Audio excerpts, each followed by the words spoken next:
Ah, there we go. Here is our pal Uku. I was looking for him. Phew, free at last. Gracious, you're that nice fellow who helped me out the other day. How nice to see you again. Well, now that we've found each other, let's stick together for a bit, Yeah, except I'm just about done with the dungeon, but I figured I'd show off where you are.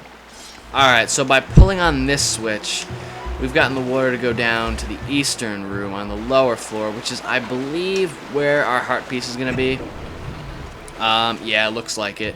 So if you just pull that one switch that I showed you before, and get the water to go to this room, you'll actually see that the room is flooded, I believe, which will raise the bridge. That one bridge that we saw before. Yep, there we go. And that bridge will lead us to none other than a heart piece. So that would be our last heart piece in the dungeon, which would mean we're pretty much done with everything, except, of course, fighting the boss.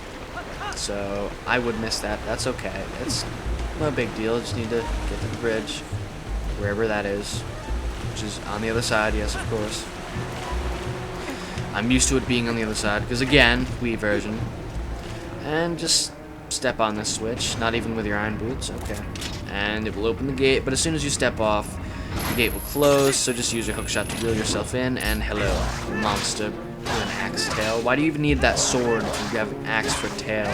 I don't get it. You even have a shield, too. Damn. He is well equipped, let me tell you. But not well equipped enough, obviously. Now we got another heart piece, the final heart piece in the dungeon. And so that wraps everything up that we're going to do. So I will meet you back at the spinning staircase room once again. But there was a pretty snazzy treasure chest waiting for us, but we could not grab it, unfortunately, because of the fact that we didn't have a claw shot. But now that we have it, we can claim whatever item that there is to grab in here, and I'm doing the complete wrong thing. I've got the vines up here to climb. And now you basically need to find a way to get all the way to the top of here.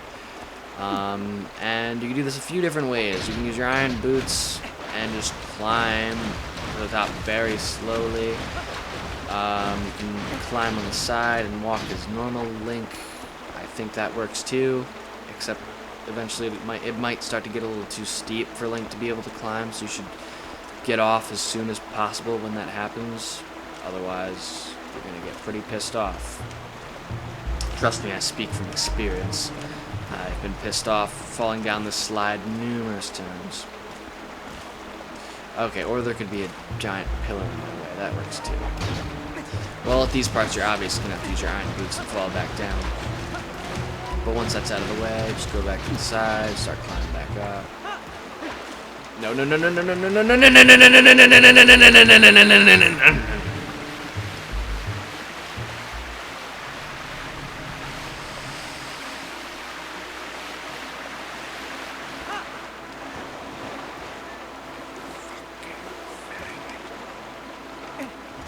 It's like the fucking, that one room in, what is it, the Fire Temple in Ocarina of Time, where you have to just run up that room.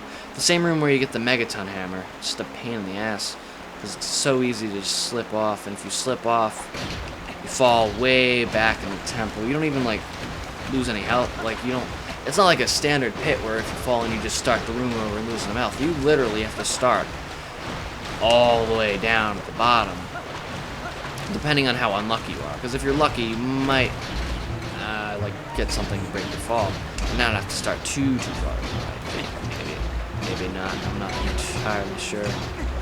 But either way, that room fucking sucks. I hate that room. But for the most part, I do enjoy that temple. It's just that one fucking where it's all or nothing. But alas, this is not the Fire Temple.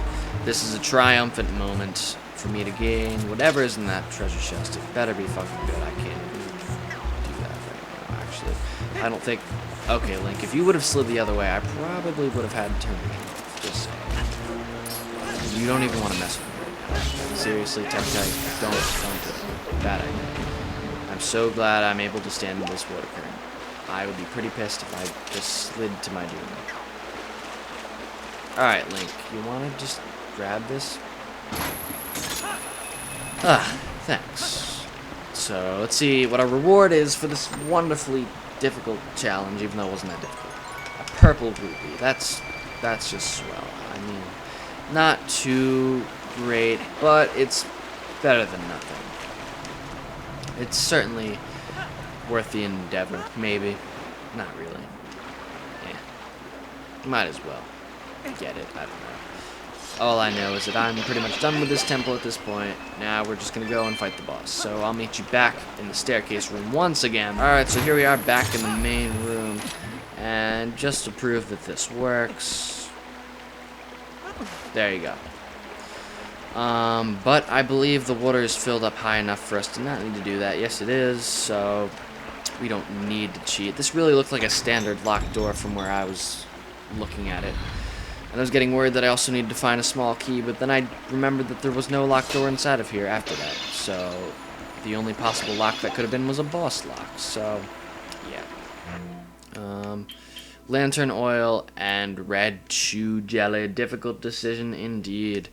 Well, I'm actually going to save some lantern oil because there's a fairly difficult heart piece coming up that we're going to actually need some lantern oil for.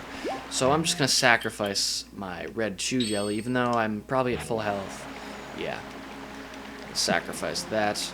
And I'm going to grab this fairy. Because fairies are superior to almost anything. Well, that restores 8 hearts too, but it also activates when you die, whereas a red potion does not. And before we do that, I believe there's a very fine treasure chest hanging around somewhere over here. I spotted it before. Yep, there we go. I want to look inside here, because I really don't know. A red rupee. That's great. So, we did get quite a few rupees in this dungeon. Not exactly enough to fill up our wallet, but that's a good thing. Because too much is no good.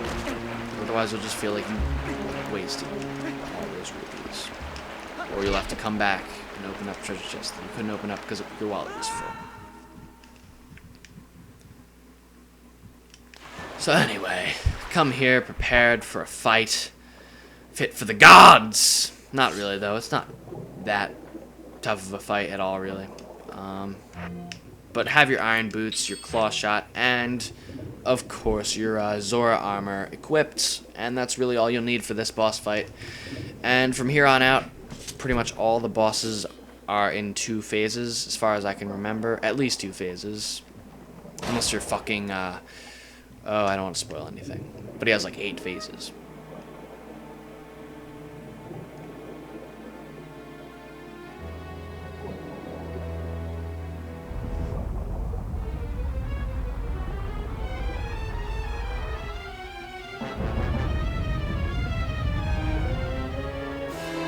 Twilight Aquatic. Moarpheel. Moarpheel. Do I sense a pattern? You can't have a Zelda game without your standard tentacle monster. Oh, God. I've already been tentacle raped. Yes, well, you might want to take your iron boots off if that happens, because otherwise you're just going to sink back down to that monster's mouth, and that's not a good thing. So, yeah, for me, this first part is actually a bit more troublesome than the second. What do you have to say to me? What do you have to say to me? Looks like that eyeball's pretty important to him. Yeah, I know. Is that really all you had to say? But yeah, in case you didn't get the hint, that eyeball is the source of this monster's power, or its weakness, or whatever you want to call it, really. It's what you want to reel in with your hookshot and hit. Just like Morpha, actually. So, this boss is quite the ripoff of Morpha, except he's a bit more complicated and you're fully underwater. And yeah, and he has bomb fish and shit like that. But other than that, he's really not all that different. And this guy is actually a lot like that, that one boss in Wind Waker, the sand one, whose name I can't remember right now. Mainly because of the fact that you're trying to, like, hookshot his weakness, but there are going to be a bunch of other enemies, like, in your way that are also, like, going to try and mess you up just by, like, getting you to Z-target them instead of the weak spot. But that's just the first phase. If you just, as long as you keep your distance and don't let him wrap you up with his, in his grasp, then you should be okay. But if you let him grab you with his tentacles too much, then you're probably gonna have a tough battle. But again, not very hard. Not a very hard boss fight at all. And this second part is particularly easy, mainly because he doesn't really seem to be that fond of attacking. Not really at all. So, just kind of swim above him, near his head, in that general area. Then take out your claw shot and just get right up in his face and just mash the B button. Start stabbing him in the eye, which is now in his back.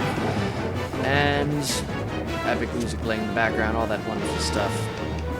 And I gotta try and see if I can pull off that finish attack thing this time, because Fuzzy Dude requested that, and I wouldn't want to let him down.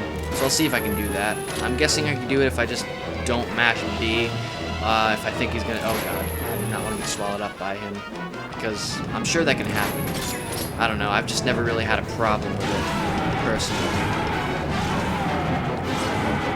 Yeah, I don't want to mash the B button too much, and then accidentally skip over my opportunity to use the ending blow. But as you can see, this boss, like this phase of the boss fight, really isn't that threatening. He doesn't really do anything to you other than swim around, at least for me anyway. I don't know, it's just a matter of catching up to him. It's the difficult part, and then reel onto his eye, hook shot, latch onto it. And this is probably just about over. Let's see if we can get an... Oh, wait, no. Yep, press A. Yes! I did it! I used the ending blow!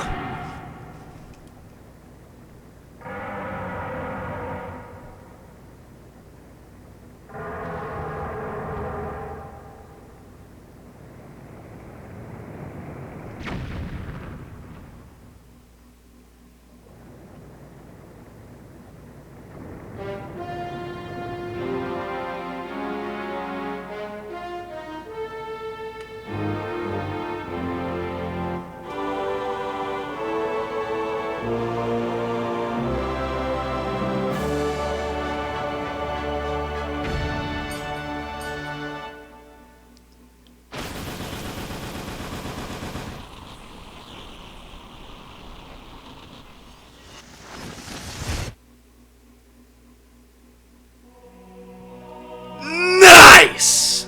Useless collectible number 3, Midna's helmet.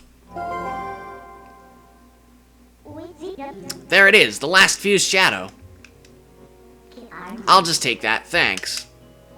But seriously, notice how it looks like Midna's helmet? Now, don't resent me for all that I've put you through. I need this thing. Besides, we have to do something about Zant, the one who thinks he's the King of Shadows. His power is a false one. I'll prove it using these. No, you won't. I've done everything I need to. I'm sorry for dragging you all over the place with me.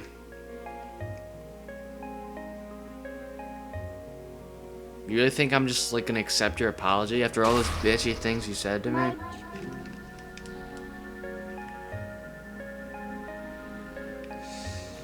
That is a resounding no. So grab the heart piece, and we have 1, 2, 3, 4, 5, 6, 7, 8, 9 hearts already. That's a swell number. And now that that's all done with, we can leave this place and never come back. And when I save, my game time's probably going to be way up because I kind of left my Wii on overnight. Kind of sort of did. Because I started the Water Temple, didn't find Uku, and I didn't want to get him off screen because I wanted to show me getting him. So, yeah, I wonder how many hours it's going to say. Because I didn't even pause it, I don't think. Yep, 33 hours. That's swell. I don't even care. The same thing happens to Paper Mario guy. He always, like, gets, like, 99 hours and 99 minutes on his, playtime. Oh, hello, Zant. That is a nice tongue you got there.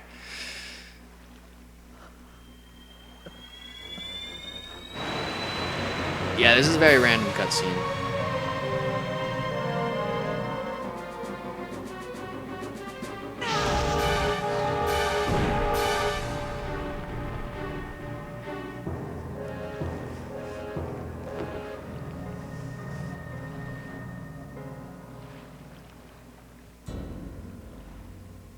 I'm pretty sure Zant wins. He just turns the land into Twilight and turns Link back into a wolf.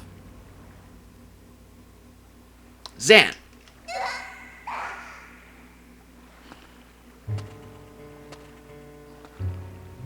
niece's crucifixion. Nice! Did you honestly mean to take an ancient and withered power like this and turn it against me? I'm Zant, and I'm a fucking crazy bastard. You are a foolish traitor, Midna. Why do you defy your king? My king? You do nothing but abuse the magic of your tribe. You must be joking. How dare you? Are you implying that my powers are old magic? Now that is a joke.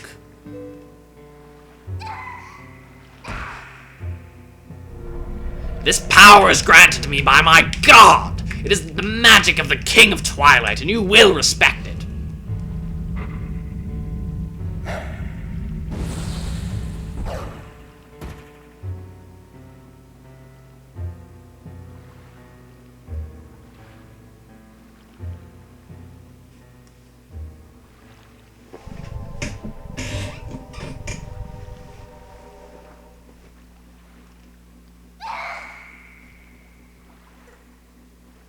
My Midna, did you forget? That beast is one of the light dwellers who oppressed our people. No matter how much you may desire otherwise, you will never be more than a shadow in their world. You cannot consort with their kind. But if we can make their world ours, Midna, light and darkness will meet at last. Our tribe will take back their realm, and sweet darkness will blot out this harsh light. And that, Midna, is why I'm gonna pull my tongue up. I need you.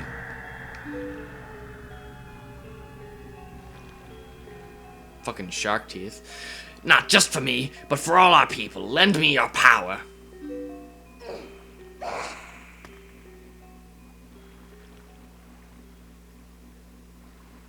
So be it. I'll return you to the light world you covet.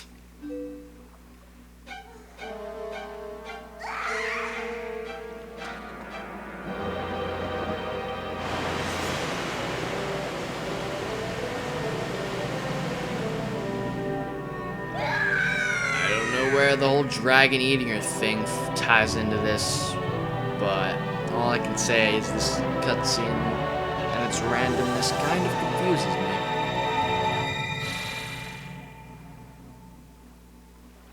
me. And now there's no more Twilight anymore. And Zant just kind of walks away, I guess. That's great. That's pretty cool. You do realize you could have just beaten Link.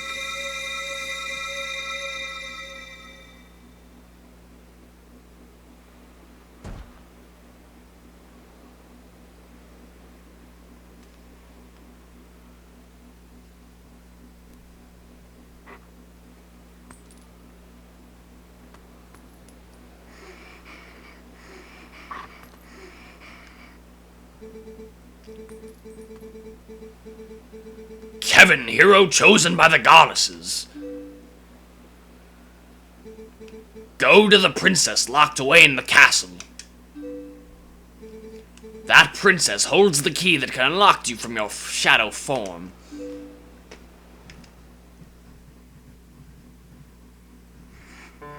And so, yeah, Midna not looking too good, gotta say. She's looking a little under the weather. So if you try to talk to her, she's just gonna say, hurry to Zelda. So, hurry to Zelda. There's nothing, what are you? Oh, that is a skeleton dog if I've ever seen one. I guess they're new in town. But yeah, anywho, at this point in the game, it's really a transition phase of sorts. Link is now a wolf, even though there's no Twilight, and you need to save Midna, and also yourself. That was deep. That was really deep. I didn't mean for it to be that deep, but it was.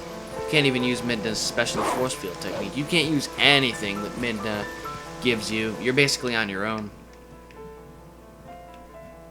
So, I don't know how many cuts I made, because I did make quite a few while I was running around in the Lakebed Temple.